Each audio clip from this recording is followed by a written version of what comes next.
Tiap kali kita login, kirim email, atau bahkan cuma scroll-scroll doang, ada loh sebuah arsitektur tak terlihat yang kerja non-stop buat melindungi kita. Dan ini bukan sihir, ini soal desain.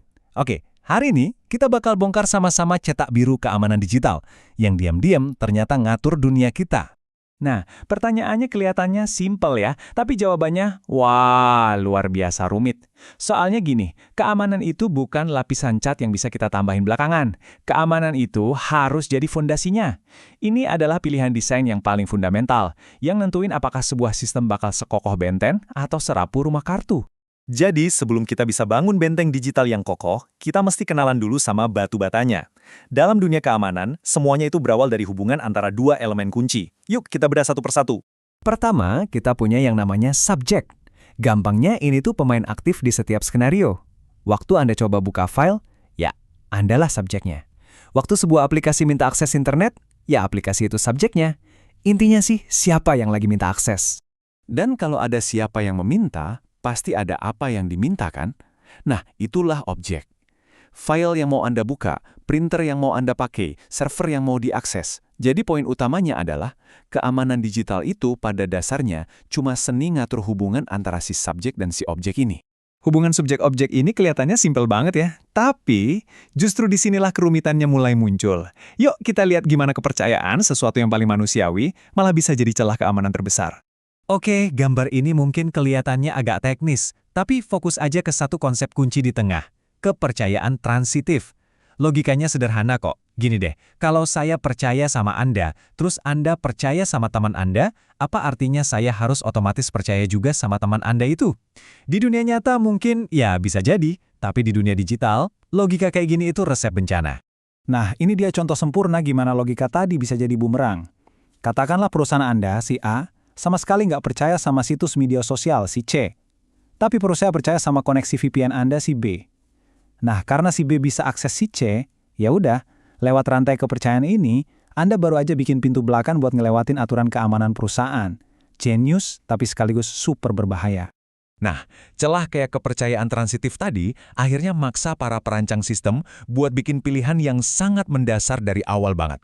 Kita mau bangun dunia digital yang terbuka dan gampang nyambung kemana-mana, atau kita mau bangun sebuah taman berdinding yang terisolasi tapi ya lebih aman.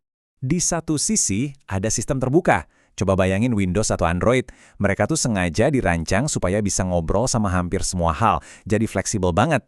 Tapi artinya, cetak birunya juga kebuka buat umum, jadi penyerang lebih gampang cari celah. Nah, di sisi lain, ada sistem tertutup. Pikirin deh perangkat Apple. Sistemnya yang eksklusif bikin lebih susah diintegrasikan, tapi ketidakjelasan ini juga bisa jadi lapisan keamanan tambahan. Ini pertaruhan klasik banget, antara konektivitas lawan kontrol. Oke, jadi di tengah semua kerumitan ini, gimana dong para ahli membangun sistem yang benar-benar kokoh? Ternyata mereka itu berpegang teguh pada beberapa aturan emas. Yuk kita lihat 3 prinsip desain yang paling fundamental. Aturan pertama, lawan tirani pengaturan default. Gini, waktu Anda beli perangkat baru, pengaturannya itu dibuat buat kemudahan, bukan keamanan. Tujuannya supaya Anda bisa langsung pakai tanpa pusing.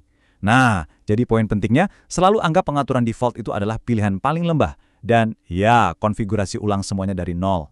Membangun sistem yang kuat itu satu hal. Tapi, ya sistem terbaik di dunia pun bisa gagal. Pertanyaan yang jauh lebih penting sebetulnya adalah, bagaimana seharusnya sebuah sistem dirancang untuk gagal? Ini bukan soal mencegah kegagalan, tapi justru soal merancang kegagalannya itu sendiri. Coba kita lihat di dunia nyata deh. Pintu keluar darurat itu dirancang buat fail-safe. Maksudnya, waktu listrik padam atau ada kebakaran, kuncinya justru lepas dan pintunya kebuka. Kenapa? Karena keselamatan jiwa lebih penting daripada aset. Sebaliknya, pintu berangkas bank dirancang buat fail secure. Kalau listrik padam, kuncinya justru ngunci lebih rapat. Aset jadi prioritas utama. Di dunia digital, kita dihadapkan pada pilihan yang sama persis. Kalau prioritasnya itu ketersediaan, supaya layanan tetap bisa diakses, kayak pintu darurat yang harus selalu bisa kebuka, kita sebut itu fail open. Tapi, kalau prioritasnya kerahasiaan, melindungi data apapun risikonya, kayak berangkas bank yang harus terkunci rapat, kita sebut itu fail secure. Jadi ini pilihan antara menjaga layanan tetap hidup atau menjaga data tetap aman. Aturan emas berikutnya mungkin yang paling kita kenal, prinsip CASE. Ini bukan cuma nasihat hidup loh, ini adalah pilar keamanan siber. Karena pada akhirnya, kompleksitas itu adalah musuh bebuyutan keamanan. Logikanya nggak bisa dibantah. Tiap baris kode tambahan, tiap fitur baru yang kita pasang, itu adalah potensi celah baru. Dengan menjaga sistem tetap ramping dan simple, kita secara drastis mengurangi yang namanya permukaan serangan. Ide ini begitu kuat sampai melahirkan filosofi pengembangan kayak DRI, don't repeat yourself, jangan tulis kode yang sama berulang-ulang, dan yakni, you ain't gonna need it, jangan nambahin fitur yang nggak benar-benar dibutuhin. Nah, semua prinsip yang kita bahas tadi pada akhirnya membawa kita ke sebuah, ya sebut saja revolusi dalam cara berpikir tentang keamanan.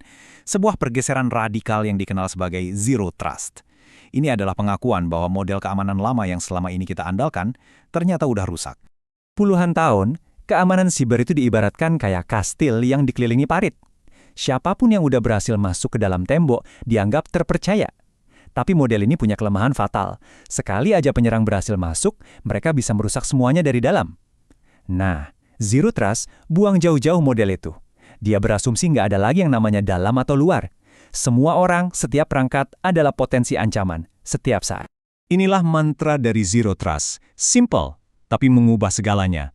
Sebuah pergeseran total dari asumsi buta akan kepercayaan menjadi skeptisisme yang terus-menerus. Setiap permintaan akses, nggak peduli dari mana asalnya, harus membuktikan dirinya lagi, dan lagi, dan lagi. Terus gimana cara kerjanya di dunia nyata? Pertama, asumsikan Anda sudah diretas. Kedua, verifikasi setiap permintaan secara eksplisit seolah-olah semuanya datang dari orang asing. Ketiga, berikan hak akses seminimal mungkin, nggak ada yang lebih. Dan terakhir, yang paling penting, lakukan mikrosegmentasi. Pecah-pecah jaringan Anda jadi zona-zona super kecil, jadi kalau satu bagian kena serang, bagian lainnya tetap aman. Pergeseran ke Zero Trust ini kayaknya udah nggak bisa dihindarin lagi. Dan ini membawa kita pada satu pertanyaan besar untuk masa depan. Kira-kira, kayak apa ya rasanya hidup di dunia digital di mana kepercayaan itu nggak lagi bisa kita kasih gitu aja, tapi harus terus-menerus kita buktikan?